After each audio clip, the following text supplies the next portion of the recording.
So honored to welcome back Ambassador Virginia Palmer today, Acting Assistant Secretary of State for the Bureau of Energy Resources. We were so pleased to feature Ambassador Palmer at our workshop last summer, and her insightful comments then planted the seeds for our discussions this week, ranging from critical minerals and supply chains to the role of the United States in energy development across the Indo-Pacific. A lot has changed in the United States and across the world since last August, so we're very much looking forward to once again hearing from her on these topics. A bit on her background: Ambassador Virginia Palmer became Principal Deputy Assistant Secretary for the Bureau of Energy Resources on November 4th, 2019, and became Acting Assistant Secretary of State for ENR at the beginning of the Biden administration in January 2021.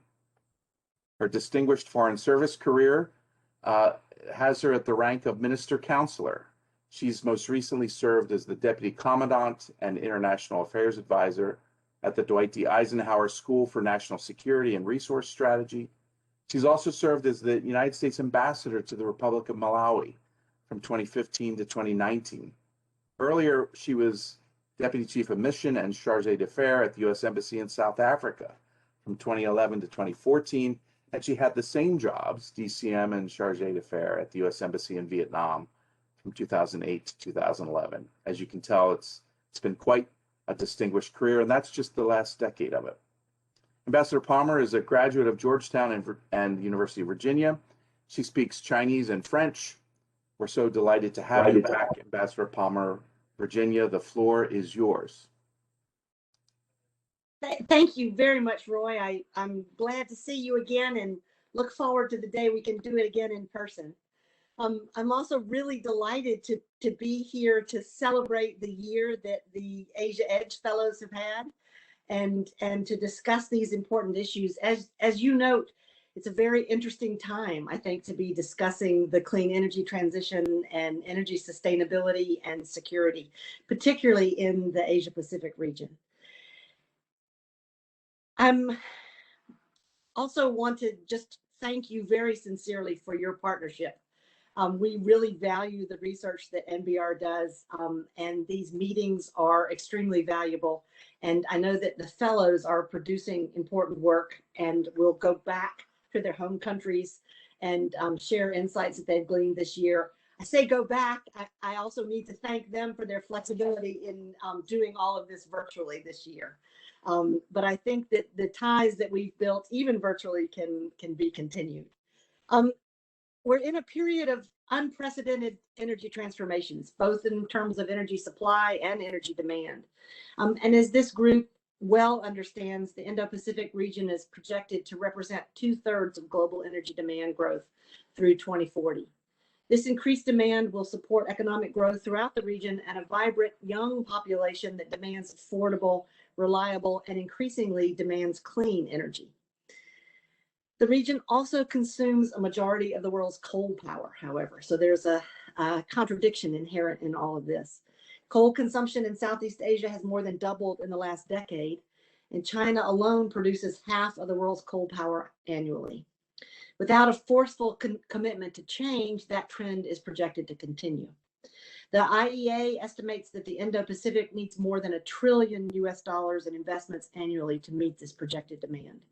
And it's important that these investments help the world to meet the climate change. Policymakers and energy professionals in the Indo-Pacific and across the world face the extraordinary challenge of meeting surging demand while simultaneously reducing emissions and combating the climate crisis. It's a tall order. And how countries choose to meet this challenge will vary depending on the specific circumstances in each country, what resources they have, but we want decarbonization to be a priority.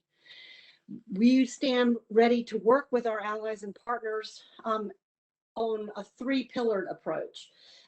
Decarbonization is the first and arguably the most important, but energy security and energy access, energy justice, crucial to development, remain incredibly important and need to be balanced against the goals of decarbonization. I don't think that in any circumstance they need to be mutually exclusive. I hope that decarbonization can be additive and we can find a path that leads us towards clean energy while ensuring that we have access to reliable, affordable energy. Asia Edge, or enhancing development and growth through energy, bolsters our partners' energy security, supports sustainable development goals, and advances decarbonization in the Indo-Pacific. We work, and I've talked about this at the last meeting, on market integration, harmonization of regulation, and improvement generally of investment conditions.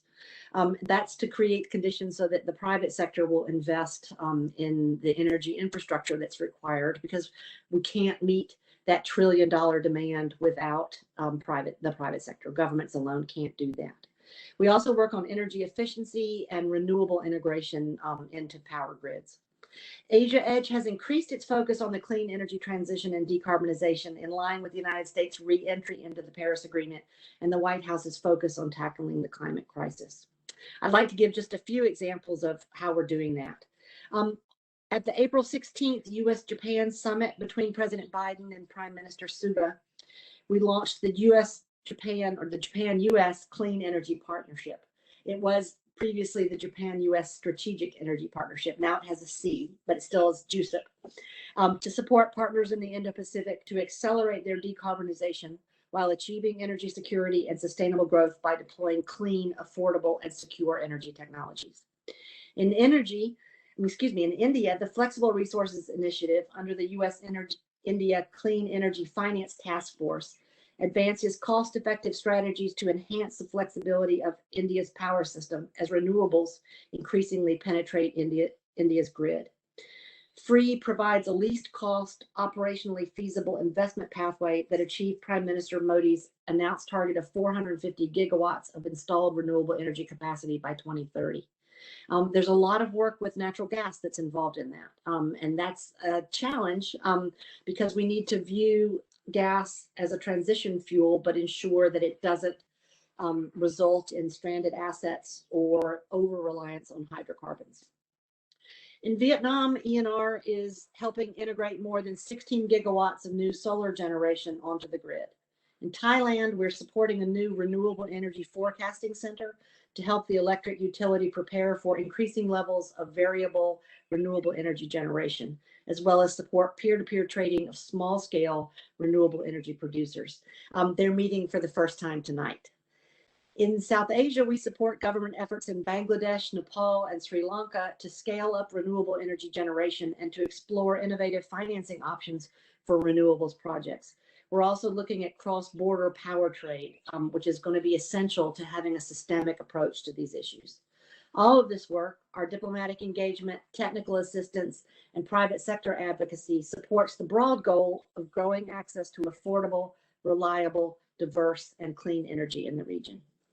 I'd like to take just a few minutes to talk about ERGI and clean energy minerals. Roy talked about this at the top. There's been an explosion in demand for these minerals as we adopt more clean energy technologies.